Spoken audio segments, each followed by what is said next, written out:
Hello everyone, welcome to Grihapaka. ಇವತ್ತು ತುಂಬಾ ಟೇಸ್ಟಿಯಾದ ಹಾಗೆ ಒಂದು ಇಂಟ್ರೆಸ್ಟಿಂಗ್ ಆದ ರೆಸಿಪಿ ಬ್ರೆಡ್ ಹಲ್ವಾ. ತುಂಬಾ ಚೆನ್ನಾಗಿರುತ್ತೆ. ಸೊ ಬನ್ನಿ ಮಾಡೋದು ಹೇಗೆ, ಅದಕ್ಕೆ ಏನೇನು ಸಾಮಗ್ರಿಗಳು ಬೇಕಂತ ತಿಳ್ಕೊಳ್ಳೋಣ.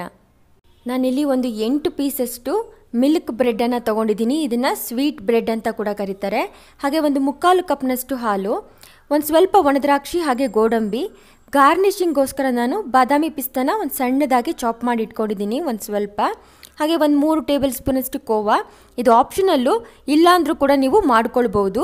ಹಾಗೆ ಒಂದು 1/4 ಕಪ್ನಷ್ಟು ಸಕ್ಕರೆ ನಿಮ್ಮ ಟೇಸ್ಟಿಗೆ ತಕ್ಕಂತೆ ನೋಡ್ಕೊಂಡು ಹಾಕ್ಕೊಳ್ಳಿ. ಒಂದು ಅರ್ಧ ಟೀ ಸ್ಪೂನಷ್ಟು ಏಲಕ್ಕಿ ಪೌಡರ್, 3.5 ಟೇಬಲ್ ಸ್ಪೂನಷ್ಟು ತುಪ್ಪ, ಹಾಗೆ ಒಂದು 3 ಟೇಬಲ್ ಸ್ಪೂನಷ್ಟು ಎಣ್ಣೆ.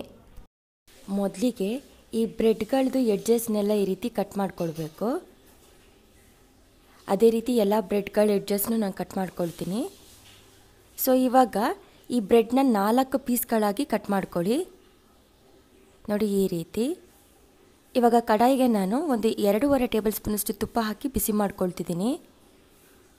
ಈ ರೀತಿ ತುಪ್ಪ ಬಿಸಿಯಾದ ನಂತರ ಈ ಕಟ್ ಮಾಡಿ ಇಟ್ಕೊಂಡಿಂಥ ಬ್ರೆಡ್ಗಳನ್ನ ಈ ರೀತಿ ಹಾಕ್ಕೊಳ್ಬೇಕು. 2 ಕಡೆ ಈ ರೀತಿ ತಿರುಗಿಸ್ಕೊಳ್ತಾ ಫ್ರೈ ಮಾಡ್ಕೊಳ್ಳಿ. ಇದನ್ನು ಗೋಲ್ಡನ್ ಕಲರ್ ಬರೋವರೆಗೆ ಫ್ರೈ ಮಾಡ್ಕೊಳ್ಬೇಕು. ತುಂಬ ಕಪ್ಪಗಾಗೋವರೆಗೆ ಮಾಡ್ಕೊಳ್ಬಾರ್ದು. ನೋಡಿ, ಮೊದಲು ನಾನು ಕಡಾಯಿಗೆ ಈ ರೀತಿ ಬ್ರೆಡ್ ಪೀಸ್ಗಳನ್ನೆಲ್ಲ ಹಾಕ್ಕೊಳ್ತಿದ್ದೀನಿ.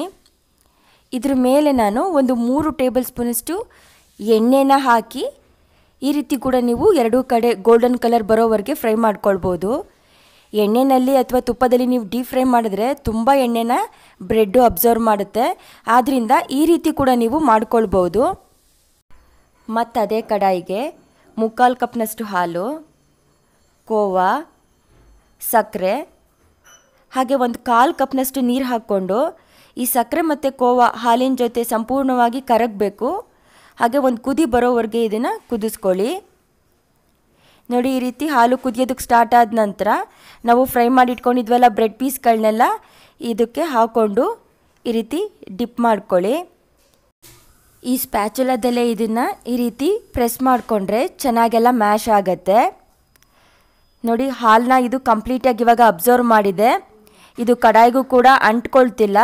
ಸೊ ಈ ಕನ್ಸಿಸ್ಟೆನ್ಸಿಗೆ ಬಂದ ನಂತರ ನಾನಿಲ್ಲಿ ಒಂದು ಸಣ್ಣ ಬಾಣಲಿಗೆ 1 ಟೇಬಲ್ ಸ್ಪೂನಷ್ಟು ತುಪ್ಪ ಹಾಕಿ ಬಿಸಿ ಮಾಡ್ಕೊಳ್ತಿದ್ದೀನಿ. ಈ ರೀತಿ ತುಪ್ಪ ಬಿಸಿಯಾದ ನಂತರ ಇದಕ್ಕೆ ದ್ರಾಕ್ಷಿ ಮತ್ತು ಗೋಡಂಬಿ ಹಾಕ್ಕೊಂಡು ಫ್ರೈ ಮಾಡ್ಕೊಳ್ಬೇಕು. ನೋಡಿ ಈ ರೀತಿ.